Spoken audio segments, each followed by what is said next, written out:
Welcome everyone, this is Andre's Restart, and this time we are talking about this latest batch of Nintendo Switch 2 rumors and speculation that I think are presenting a real problem here, and if this is what actually ends up happening, I don't think it would be good news for the Switch 2.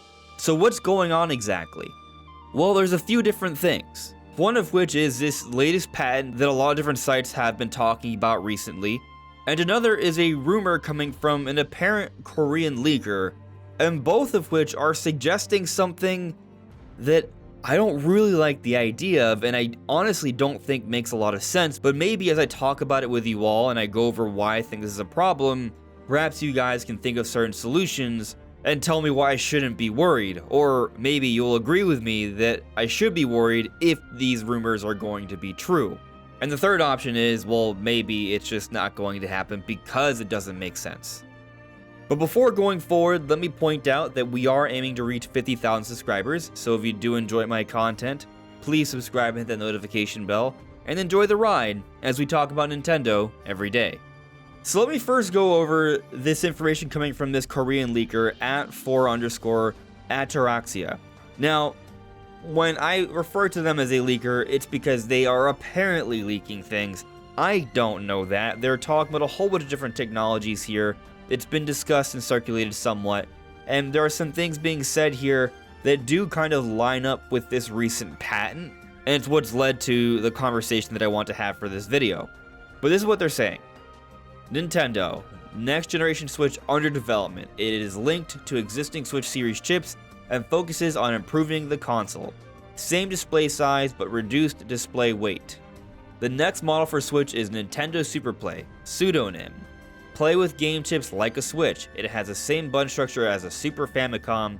It will maintain the existing concept of being able to play inside and outside the home, but will not use a dock like the Switch. So before I get into my main takeaway from this rumor and what's kind of bothering me, there are other things about this rumor that I have some questions on. Firstly, they say same display size but reduced display weight. Reducing the weight, great thing, that makes sense. But saying the same display size, well, I wouldn't have a problem with a screen that's the size of the OLED, the 7-inch screen. There are rumors suggesting that the screen would be an 8-inch screen. Now, these are coming from maybe apparent dev units, and they may not be the exact same style as what we end up getting, or perhaps the rumor is simply false. These are possibilities. But it does make me question what's going on here, because both can't be true. It's either going to be a 7-inch screen or an 8-inch screen. But something else I find odd is how they say Nintendo Super Play as the console, but they also say pseudonym, so it's not really the name, that's just what they put there. So, just kind of odd. And then saying the same button structure as a Super Famicom. Now, the Super Famicom, in terms of those 4 face buttons, it's the same structure as what Nintendo uses now, the only difference being the way they look in terms of colors. And we've seen multiple games coming up that are using these Super Famicom colors as opposed to the standard Switch layout. So yeah, I think there's a really good chance that Switch 2, because it may very well be an iterative system that's following up on the Switch, similar to how they followed up the Famicom with the Super Famicom in those colors, and also the new 3DS in the colors it had, they may do it again. But saying this here shouldn't really be any big revelation, because we're seeing literal games coming out in the not so distant future that have this, so it just seems like a good guess. And this part here at the end is the concerning part to me. It will maintain the existing concept of being able to play inside and outside the home, but will not use a dock like the Switch. This idea of maybe moving away from the dock we currently have, I think is interesting. On one hand, I actually kind of like the idea of having a new system that's pretty powerful, and just being able to press a quick button that just sends over the image to my television across the living room, and it just works instantly, without having to get up and dock my Switch and what have you. There's a certain convenience there, and maybe all they would need is kind of like a Bluetooth USB, a dongle of some sort. But there would be problems with that if that's the direction they went in, and I'll elaborate on that, but first let me talk about this patent everyone's been talking about. So, a whole bunch of articles have been bringing up this patent, and firstly let me just say, when it comes to patents from Nintendo, very often will get a patent about something they were doing some research and development for, and it won't actually ever materialize. So when we see these patents, you shouldn't make the assumption that it's going to happen. At the same time though, that doesn't mean it won't happen, because we've also seen patents where they do materialize into something. But more times than not, when we see the patents, they don't really truly fully reveal what they're keeping behind closed doors here. That's rarely the case. But the idea of this patent is interesting. It's showing something that looks kind of like a 3DS. There's two different panels. There's one that has like a smaller like touchscreen, and then there's another panel that has a bigger screen, I presume also a touchscreen, and you can slide it up and down. It's not quite the clamshell-like design we saw for 3DS where you can flip it open, but instead you just slide it open. And apparently this could even be used to separate for some sort of cooperative play. Now I'll tell you, I actually do like the idea of having something like this for the Switch 2, because then we can get DS games, 3DS games, Wii U games, all those systems that had dual screen gameplay, and they would work naturally without any sort of major accommodations. So we could see these games on NSO, we could see some very true to form remasters, and for that reason I would love to see something like this. I'm not even necessarily against the idea of new games having some level of dual screen gameplay as well. It could work, depending on how they do it. But there are issues with rendering imagery that's different on two different screens. One, that takes up more computing power, and this was a little bit of an issue back on the Wii U. But also two, this impacts power consumption even more so. Powering two screens is harder than powering one screen. Which brings me to my concern about this talk of there not being a dock.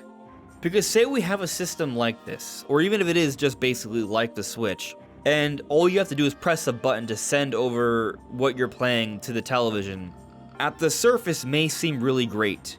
Stripping down the extra little accessories that we have, streamlining the experience. But just having a Bluetooth dongle, I actually think would be a serious step back. And the reason being, it's because it just wouldn't be practical from a power consumption perspective. So what some people may not know is that with the Nintendo Switch, the specs are actually better when docked. It actually raises its clock speeds, and the reason it can raise its clock speeds is because it's connected to an external power source, usually a wall outlet. And when this is done, they no longer have to worry about consumption of battery power, so they can afford to raise those speeds up. And by doing so, games will look and run better, or at least theoretically can and usually do when on the TV, so it better fits the home console experience. But then in portable mode, it clocks back down a little bit, so it's a little bit more comfortable for the battery, and power consumption is reasonable, so you can go around playing in handheld mode for a reasonable amount of time. If you were to forego the dock, this is no longer an option. You don't have somewhere where you can plug in your Switch or Switch 2, where it's connected to an external power source, so it can raise its clock speeds and run games better on the TV. If you were to just have a portable mode all the time that just streams over what you're playing onto the TV, either A, you're foregoing the ability to raise the clock speeds up, or B, if you do, battery consumption is going to be very dramatic and it just won't be reasonable. The Switch as it is, regardless of which variant you talk about, even the better versions, doesn't have amazing battery life compared to prior Nintendo handhelds in the past. Compared to current gen offerings, like the Steam Deck for example, sure, but if we're talking about having extended gaming stints, it doesn't really make sense. Maybe you'd then be able to plug in a cord so you stay tethered while playing in docked mode, but then doesn't that kind of defeat the purpose of just having wireless controllers? It feels like a huge step back actually in practice.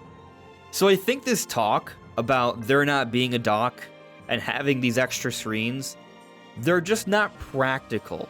But of course, maybe there are solutions that will make this all work. I'm not sure what they are, so please, I invite you to let me know in the comments below.